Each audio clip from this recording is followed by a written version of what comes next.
Ngayong gabi at nagpapasalamat din po ako sa inyong imbitasyon, lalong-lalo na sa pag-imbita sa akin ng aking kumpare, si Senator Manny Pacquiao.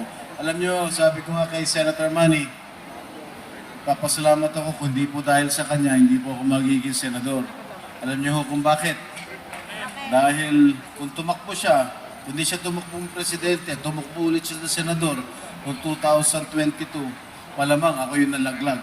Dahil number 12 ako at siguradong makapasok ito si Senator Manny. Kaya maraming salamat, Senator Manny.